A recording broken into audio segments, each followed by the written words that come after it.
Assalamualaikum warahmatullahi wabarakatuh. Sampurasun. Perkenalkan, nama saya Adika Mulyawan dengan NRP 231000345. Di sini saya akan mempresentasikan tentang ateis dalam pandangan Pancasila. Jadi, ateis itu adalah suatu pandangan atau pola pikir manusia yang tidak percaya akan keberadaannya Tuhan. Ya. Jadi ada beberapa negara yang mempunyai masyarakat dengan populasi masyarakat terbanyak gitu.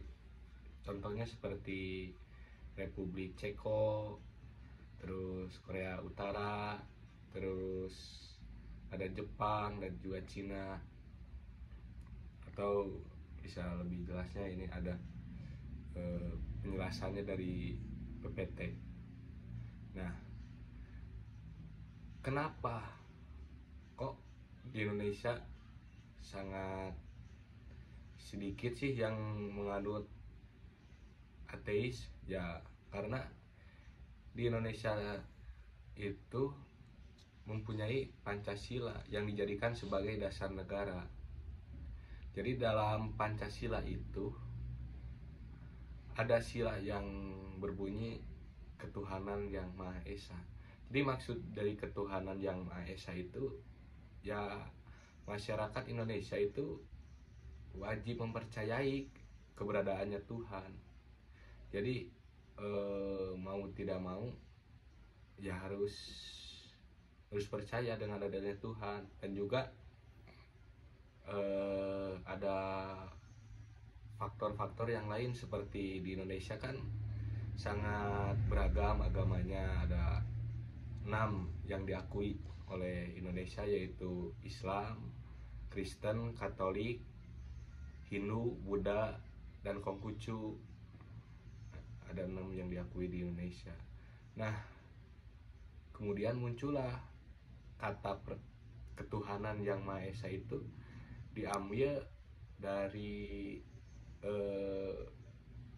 kata universalnya.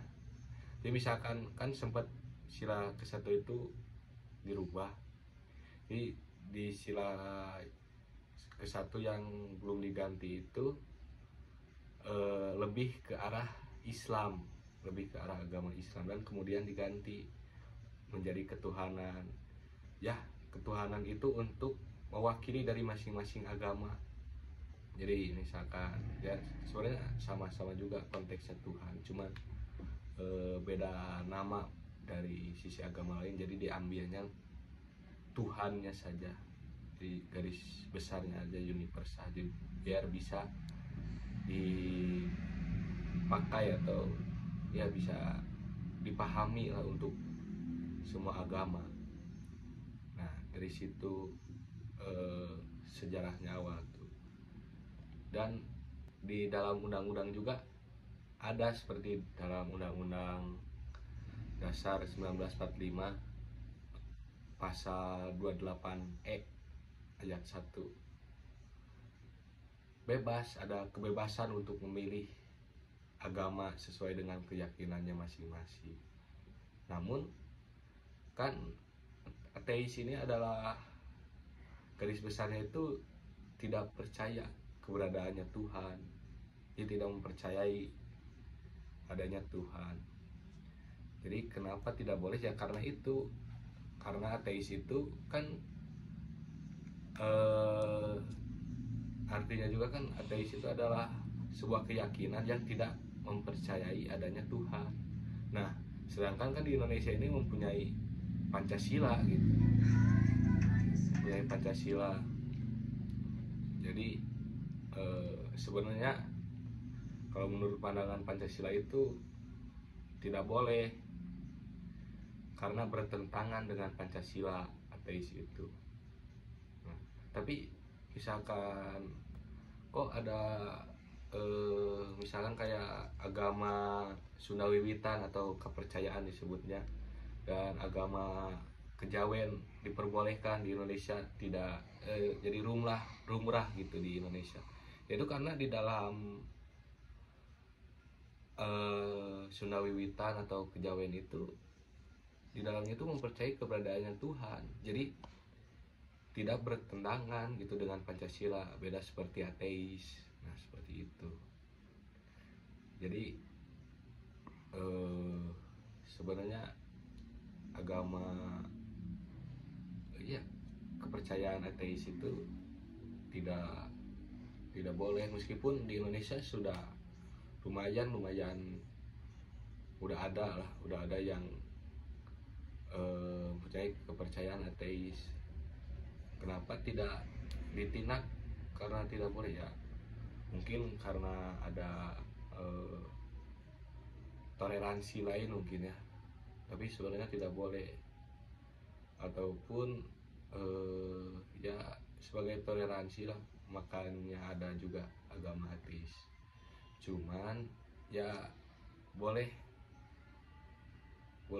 jadi boleh, cuman asalkan jangan mengganggu, atau bukan mengganggu lah, harus menghormati gitu antar agama yang diyakini oleh orang lain, harus toleransi juga ya.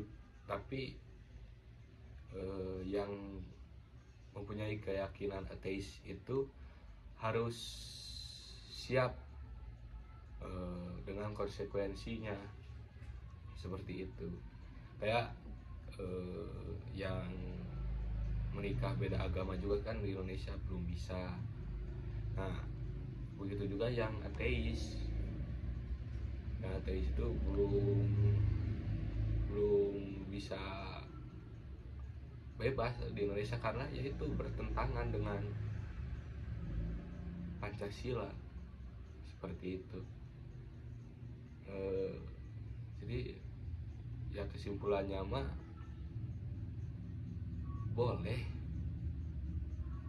boleh juga mempunyai keyakinan ateis. Namun ya gitu, ateis itu bertentangan gitu dengan Pancasila dan juga Undang-Undang Dasar. Karena kalau yang misalkan kalau dibandingkan dengan negara lain, ya negara lain tidak mempunyai Pancasila.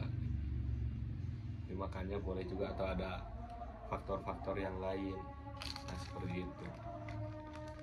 Mungkin sudah kesimpulannya dari presentasi saya. Apabila banyak kekurangan, mohon maaf. Apabila penjelasan saya kurang jelas gitu penjelasan saya, mohon maaf, agar dimaklum lah. Siapa tahu ya ada juga yang mau ngebenerin atau menambahkan, berapa bisa di kolom komentar. Terima kasih. Presentasi dari saya. Assalamualaikum warahmatullahi wabarakatuh.